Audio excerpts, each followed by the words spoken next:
Hello students, today we will read chapter 3 glimpse of the past। यानी कि कुछ ग्लिम्पस का मतलब होता है कुछ ऐसे क्षण, कुछ ऐसे पल जो हम पास्ट के यानी कि हिस्ट्री के बारे में पढ़ेंगे। ठीक है, यहाँ पे जो लेसन में दिया गया है 1757 टू 1857 के हिस्ट्री के जो कंट्री में जो कुछ भी हुआ था उसके बारे में बता रखा है। ठीक है, फर्स्ट वार ऑफ इंडिपेंडेंस आपको पता है, जैसे कि आपने हिस्ट्री में पढ़ा होगा 1857 से शुरू हुई थी फर्स्ट वार ऑफ इंडिपेंडेंस। तो यहाँ से हम लेसन शुरू करते हैं। द मार्टियर्स, मार्टियर्स कौन होते हैं? शहीद। ठीक है, जो देश के लिए शहीद हो जाते हैं, अपना सर्वस्व न्यौछावर कर देते हैं। यहाँ पे देखिए ये पिक्टोरियल मतलब पिक्चर्स बनी हुई हैं जिसके थ्रू हम ये लेसन समझेंगे। At a function in Delhi, Delhi के फंक्शन में, दिल्ली के किसी फंक्शन में, O my countryman let your eyes fill with tears as you recall the sacrifices of India's martyrs।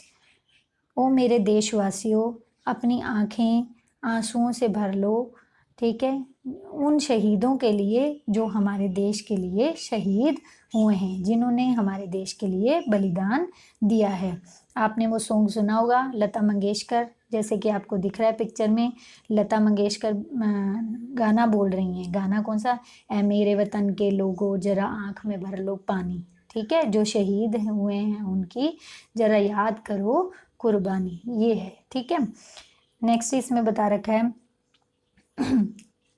The companies conquest, conquest होता है कि उनका कब्जा, बदला। ठीक है, 1757 1849, कंक्वेस्ट का मतलब लड़ाई होता है। What is the superior with its superior weapons the British East India Company was extending its power in the 18th century India।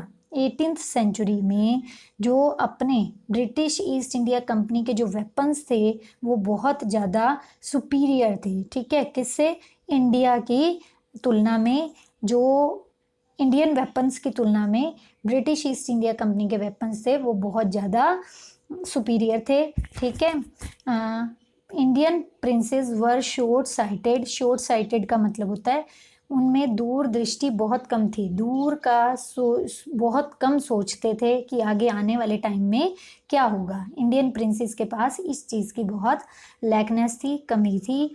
That upstart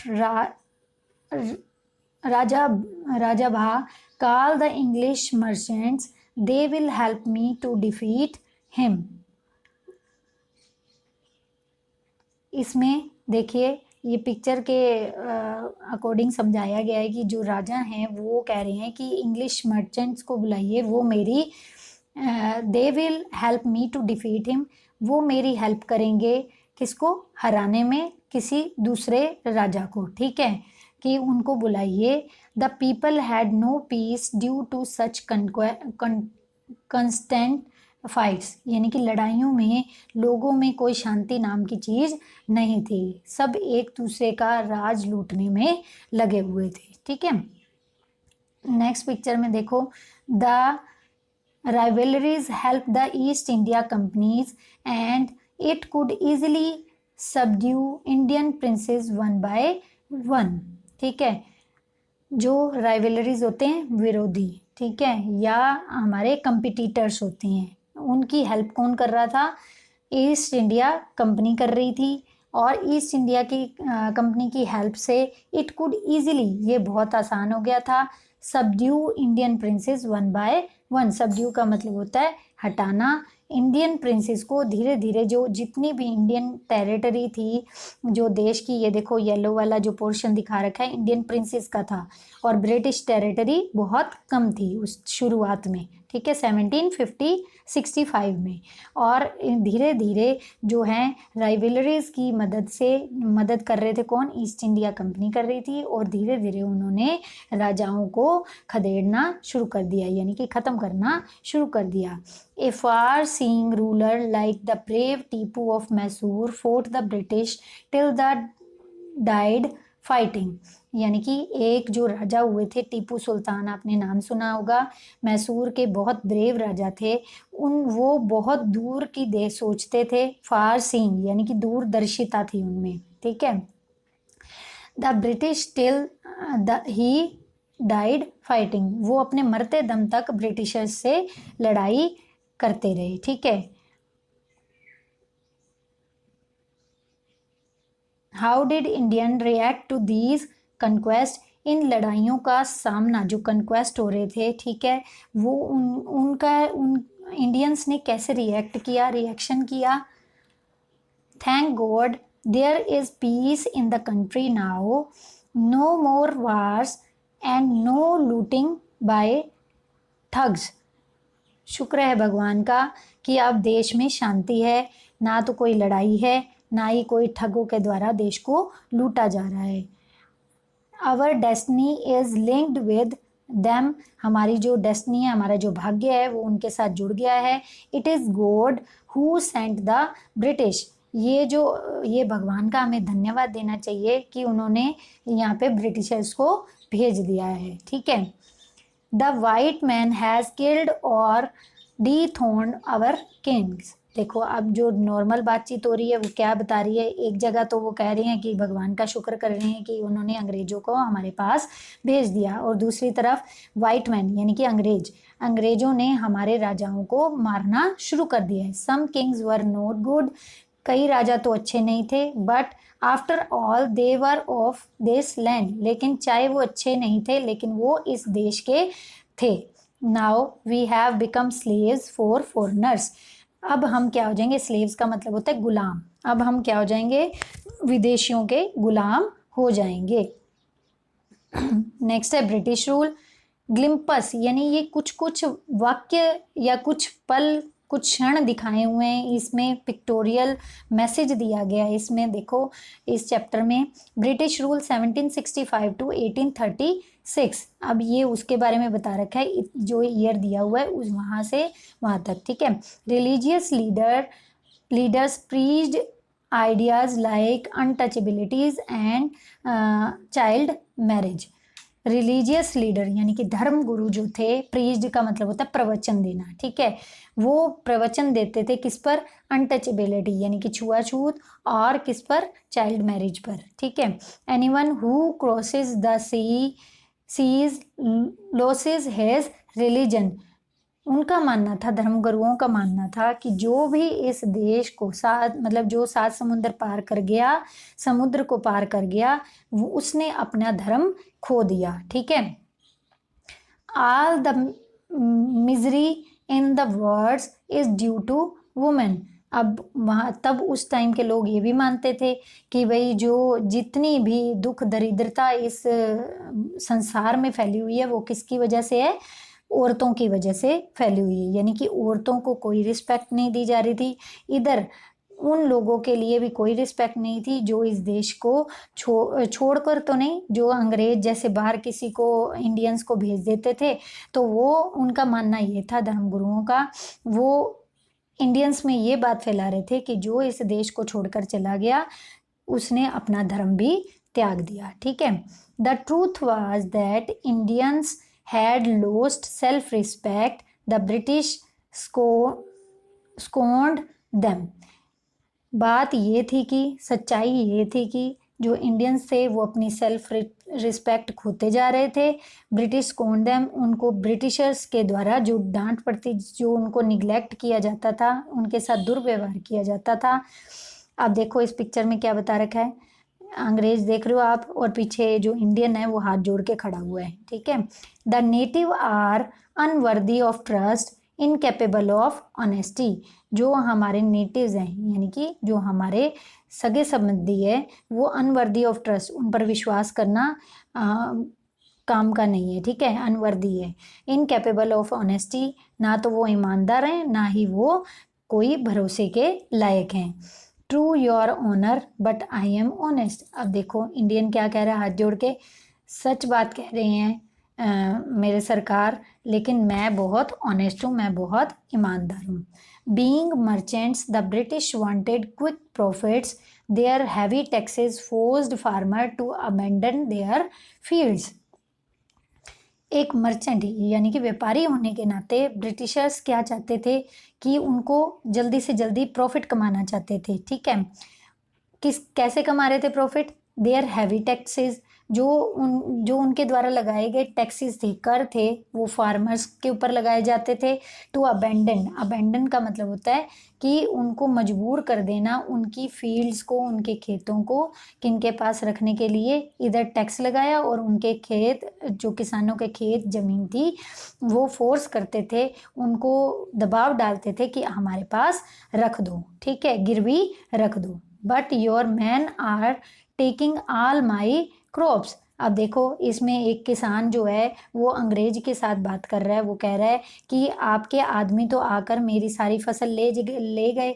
अब वो क्या कह रहा है, आदमी क्या कह रहा है, अंग्रेज क्या कह रहा है, you are still in arrears, if you don't pay next week I will send you to jail. तुम अभी कर्ज में हो, ठीक है, अगर तुमने नेक्स्ट वीक तक अपना जो कर जो है, वो टैक्स जो है नहीं चुकाया, तो मैं तुम्हें जेल में भेज दूंगा। Still the British invented other methods which gave them more profit. अब जो ब्रिटिशर्स थे वो अभी भी कुछ ऐसा कर रहे थे, कुछ ऐसे रास्ते अपना रहे थे, ऐसे तरीके अपना रहे थे जो उनको तरीके अपनाना चाहते भी थे कि जो उनको ज़्यादा से ज़्यादा इंडिया से प्रॉफिट दे सकें। अब देखो, ये कुछ अंग्रेज़ों की बातचीत बता रखी है।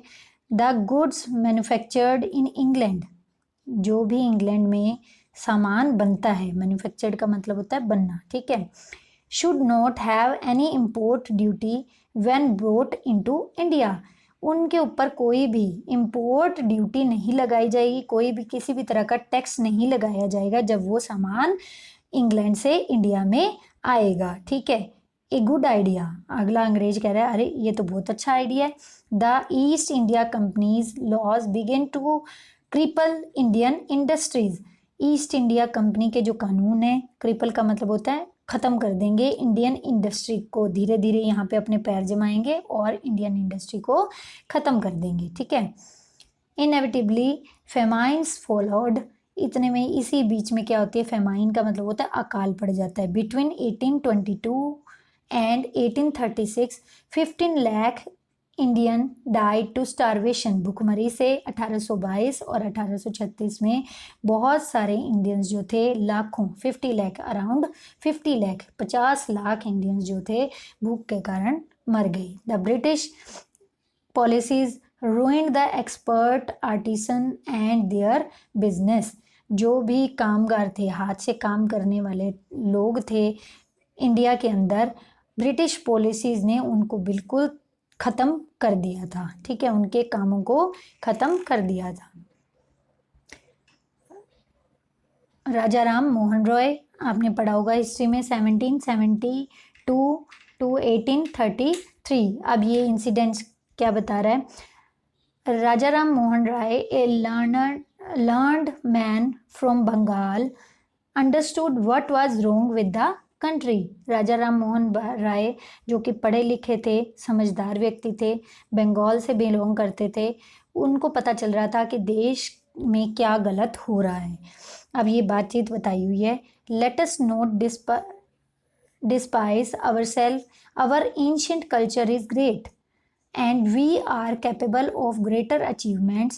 We must first reform our society. Superstitions have been ruining us. अब राजा राम मोहन राय अपने फ्रेंड से बोल रहे हैं कि हमें अपने आप को नीचे नहीं गिराना, ठीक है, छुपाना नहीं है, हमें अपने आप को, जो हमारा इंडियन कल्चर है वो बहुत ग्रेट है, ठीक है, हमें, एंड वी आर कैपेबल, हम कुछ भी अचीव कर सकते हैं, कुछ भी प्राप्त कर सकते हैं, हमारे में वो कैपेबिलिटी है कि हम अगर कुछ चाहें तो हम उसे पा सकते हैं।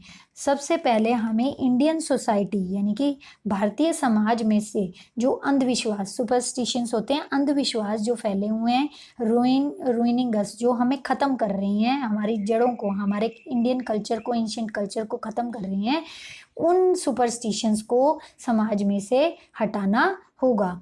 He told his wife Uma. देखो, इसमें पिक्चर में राजा राम मोहन राय अपनी वाइफ से बात कर रहे हैं। Cows are of different colours, जो गायें होती हैं अलग अलग कलर्स की होती हैं, but the colour of their milk is same, लेकिन उनका जो मिल्क होता है वो सेम कलर का होता है। Different teachers have different opinion, अलग अलग टीचर्स के, अलग अलग गुरुओं के अलग अलग ओपिनियन है, अपनी अपनी बात रखती हैं, ठीक है। हर किसी का एक अपना आइडियोलॉजी है, अपना सोचना है, अपनी बात वो कहते हैं, but the essence of every religion is the same. लेकिन हर धर्म गुरु जो भी बात कहता है, जो हर धर्म की एक ही मान्यता है, यानी कि चाहे हर कोई अलग अलग बोलता हो, लेकिन उनका सेंस एक ही है कि अपनी भारतीय संस्कृति को हमें कैसे बचाना है, ठीक है।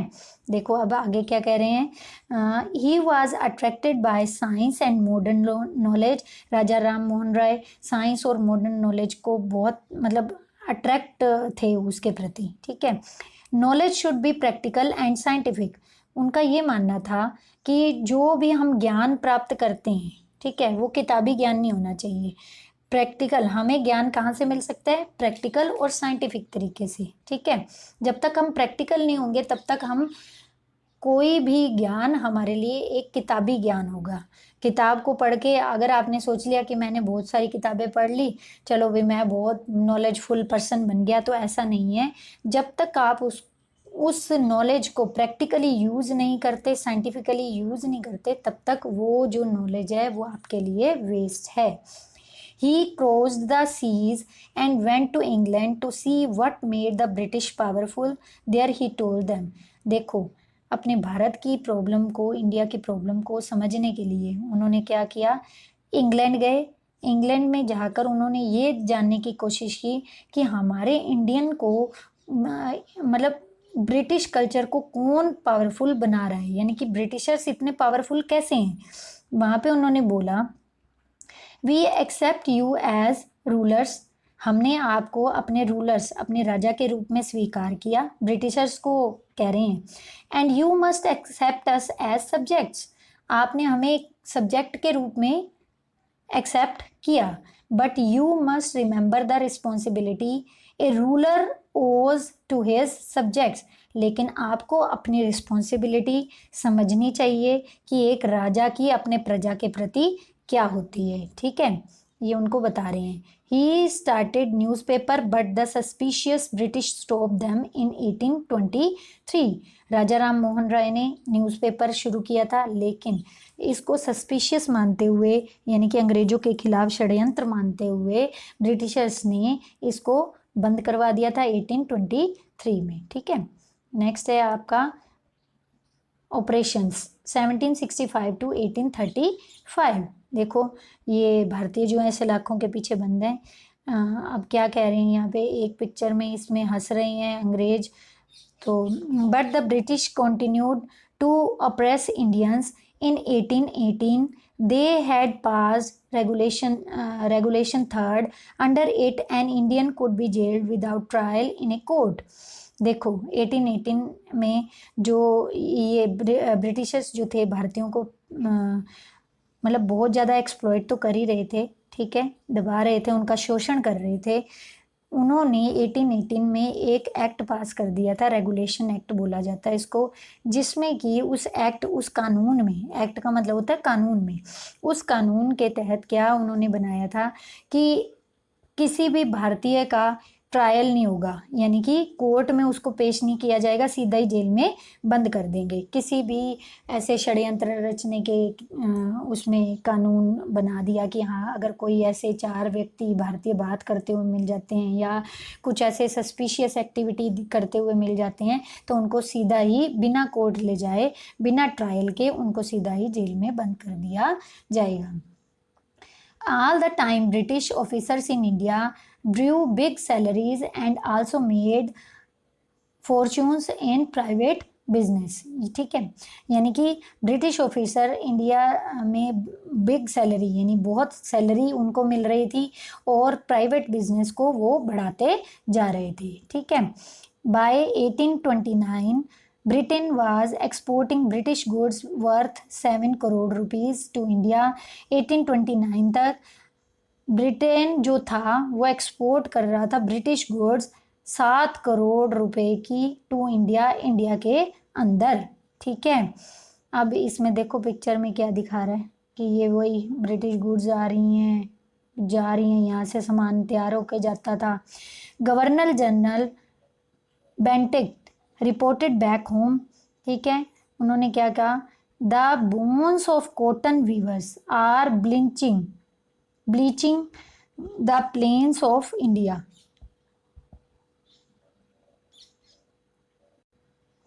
The bones of cotton weavers are bleaching the plains of India, यानी कि इसमें इसका मतलब बता रखा है कॉटन वीवर्स सूत काटने वाले, ठीक है, उनकी हड्डियां जो हैं वो ब्लीच यानी साफ कर रही हैं, किसको, इंडिया के प्लेन्स को साफ कर रही हैं। अब इसमें और बता रखा है, नेक्स्ट है डिससेटिस्फेक्शन 1835 टू 1856। अब देखो अंग्रेज के आपस में बात कर रहे हैं। Education in India was in Persian and Sanskrit. In 1835, a Englishman named Macaulay suggested a change. Macaulay ने एक चेंज करना चाहा इंडियन एजुकेशन में, क्योंकि तब 1835 में इंडियन एजुकेशन जो थी वो पर्शियन और संस्कृत लैंग्वेज में चलती थी, ठीक है। अब देखो मैकुले क्या कह रहे हैं, we should teach the native through the English language, हमें भारतीयों को अंग्रेजी सिखानी चाहिए। नेक्स्ट जो बैठे हैं ऑफिसर वो कह रहे हैं आई एग्री, मैं आपकी बात से सहमत हूँ।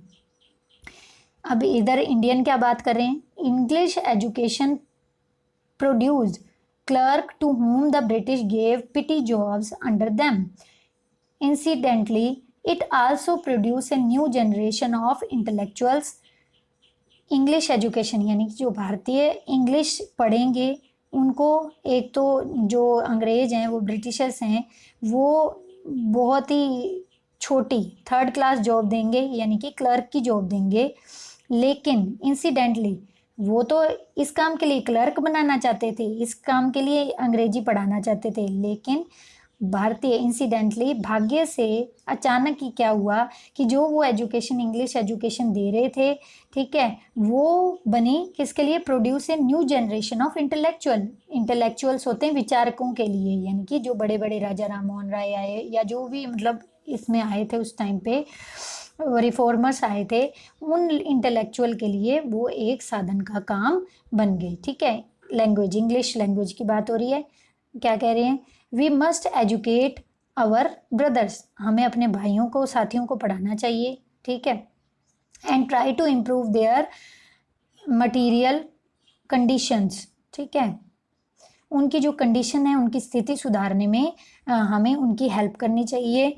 For that we must convey our grievances to the British Parliament, हमें जो बात है वो बात ब्रिटिश पार्लियामेंट में अपनी बात अपना मैसेज जो है उनके सामने रखना चाहिए, ठीक है।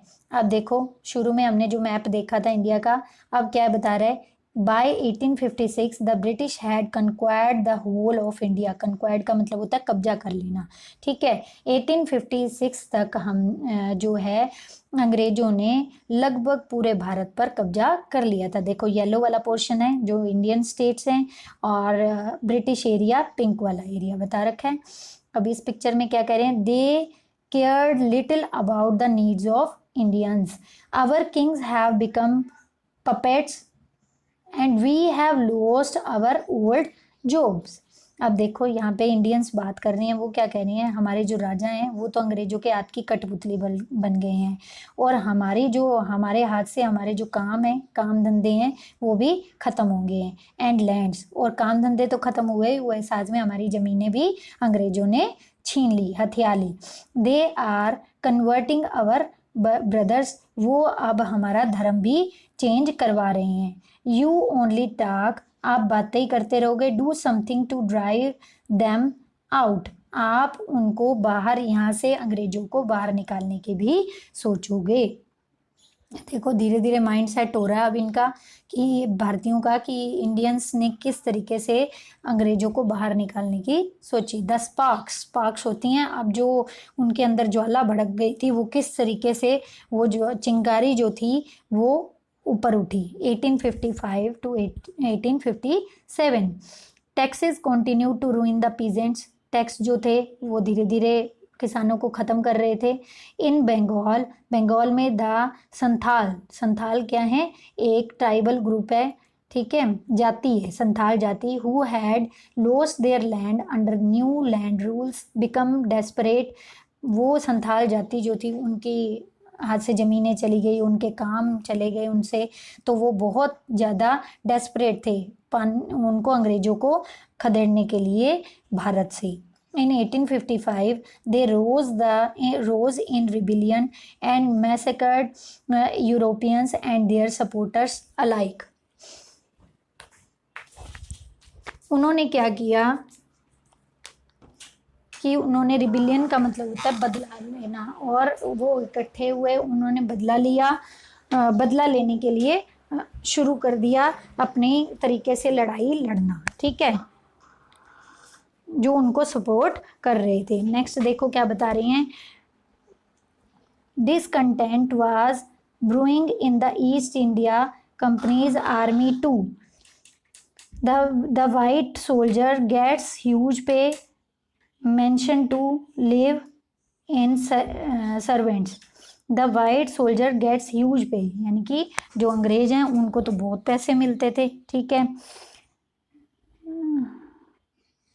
Masons to live in servant, और जो हमारे यहाँ पे भारतीय थे वो क्या बने हुए थे, उनके दास बने हुए थे, नौकर बने हुए थे। While we get a pittance and slow promotion, भारतीयों को जो प्रमोशन था या जो तरक्की होती थी वो बहुत धीरे धीरे मिलती थी, ठीक है।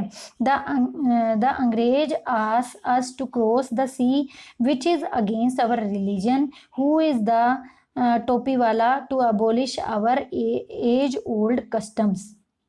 अब ये बात कर रहे हैं कि जो अंग्रेज हैं वो हमें बाहर भेज देते हैं लड़ाइयाँ लड़ने के लिए 7 समुंदर पार। ये हमारे धर्म में जो है इसकी मनाही है, जो हमारा धर्म कहता है उसमें जो बाहर चला गया, एक बार बाहर चला गया वो वापस कभी नहीं आता। हु इज़ द टोपी वाला, ये कौन टोपी वाले हैं जो हमें यहाँ से एज ओल्ड कस्टम, जो हमारे धर्म को ख़त्म कर रहे हैं। We must drive out the अंग्रेज। अब देखो भारतीयों के दिमाग में ये बात बैठने लग गई थी कि अब हमें धीरे धीरे इनको किसी तरीके अंग्रेजों को बाहर निकालना है, ये हमें इतना एक्सप्लॉइट कर रहे हैं, एक्सप्लॉइट का मतलब इतनी शोषण कर रहे हैं हमारा, ठीक है।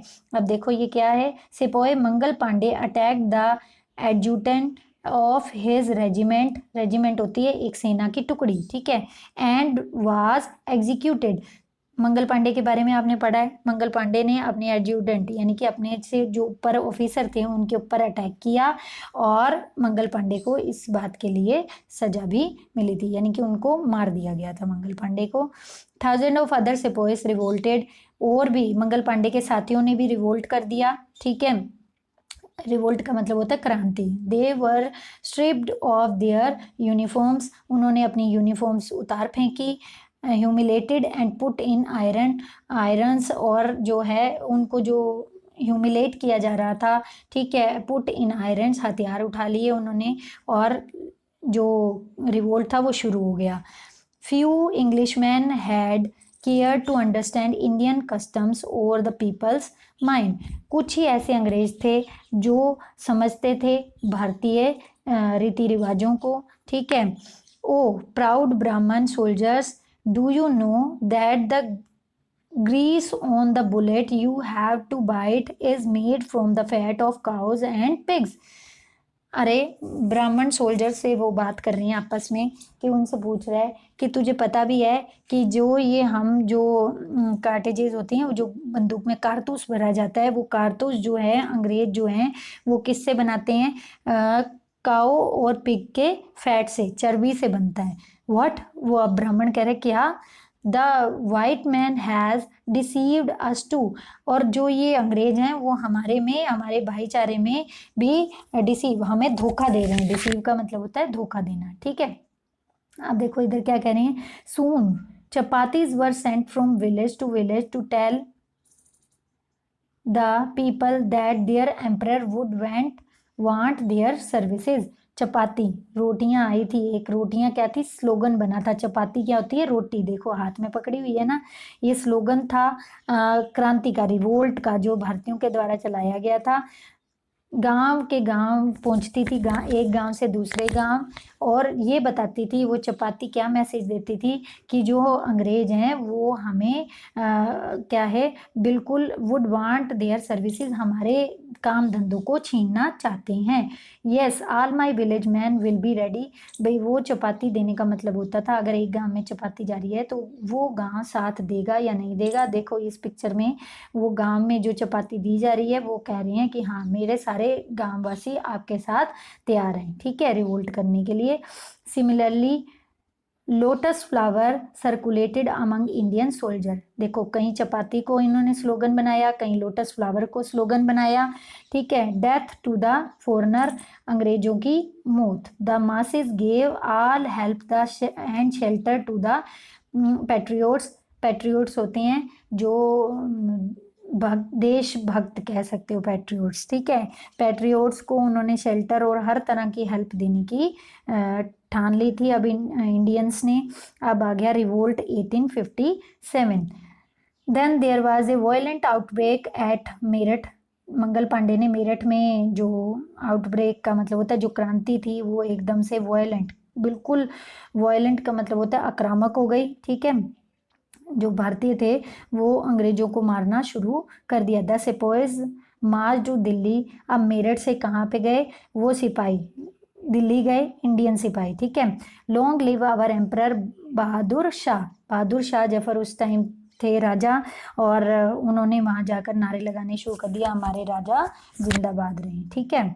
अब देखो आगे आ गया, द रिबिलियन स्प्रेड वाइडर। अब जो रिबिलियन था, ठीक है, जो बदला था वो पूरे देश में फैल गया, ठीक है। Many landlords had lost their lands because of British policies and they were sore. अब जो लैंडलॉर्ड्स थे उनकी भी लैंड्स जो थी वो किसने छीन ली थी, अंग्रेजों ने छीन ली थी, इसलिए वो भी बहुत ज़्यादा क्या थे, उनके साथ मतलब अंग्रेजों से दुखी थे। The white man's rule must end, अंग्रेजों का खात्मा होना चाहिए। Yes we will help you. अब लैंडलॉर्ड्स भी आगे कह रहे हैं हाँ हम आपका साथ देंगे, ठीक है। अब आ गया द फाइट फॉर फ्रीडम 1857, वही बता रखा है इसमें। Many farmer rulers like Begum Hazrat Mahal of Lucknow were bitter. Begum Hazrat Mahal भी वो चाहती थी रिवोल्ट में, उन्होंने भी साथ दिया। The white man has taken away my kingdom. White man यानी कि अंग्रेजों ने मेरा भी साम्राज्य छीन लिया। पॉपुलर लीडर्स लाइक मौलवी Ahmadullah of Faizabad told the people. देखो मौलवी जो थे उस टाइम में, अहमदुल्ला, उन्होंने क्या बोला था लोगों को इकट्ठा करके, राइज, उठो ब्रदर्स, भाइयों, राइज, उठो भाइयों उठो। द अंग्रेज इज रूइनिंग आवर लैंड। अंग्रेज जो हैं हमारी जमीन को छीन रहे हैं। The people rose everywhere in Bareilly, Kanpur, Allahabad, हर जगह भारत में हर जगह ये सब कुछ हो रहा था, ठीक है। अजीमुल्ला खान टोल्ड तांत्या टोपे। इधर अजीमुल्ला खान तांत्या टोपे को क्या कह रहे हैं, we should have Peshwa Nana Sahab as our leader in this war of independence. आज़ादी की लड़ाई में हम पेशवा नाना साहब को अपना लीडर चुनते हैं, ठीक है। The patriots pounced upon the British and fought pitched battles all over north India. जो पैट्रियोट्स यानी कि देशभक्त थे उन्होंने ब्रिटिशर्स पर एक अटैक करने की सोची। पूरे नॉर्थ इंडिया में ये जो भारतीय थे वो इकट्ठे हो गए, ठीक है। 80 years old Kunwar Singh of Bihar. Bihar के कुंवर सिंह। अब आज़ादी की लड़ाई में किन्होंने किन्होंने कैसे कैसे पार्टिसिपेट किया वो इस इंसिडेंट में बताया गया, ठीक है। कुंवर सिंह बिहार के received A bullet in his wrist. उनके हाथ पे जो है वो बुलेट लग गई थी, गन लगी थी, देखो आप यहाँ पे गोली लगी थी। मदर गंगा, हे गंगा माँ, this is my last offering to you. मतलब कि मेरी ये लास्ट आपकी तरफ, ऑफरिंग का मतलब होता है पूजा है, ठीक है। अब आ गया ये लेसन, यहीं पे ख़त्म हो गया, ठीक है। कॉम्प्रिहेंशन चेक आ गई आपकी। इसमें आपको ये कुछ क्वेश्चंस हैं और इसके आंसर आपको देख के लेसन में से देख के ढूंढ के करने हैं। Working with the text answer the following questions. ये देखो कितने दिए हुए हैं, 6 क्वेश्चंस दिए हुए हैं। Do in your notebook. Okay, बस ओनली क्वेश्चन आंसर तक।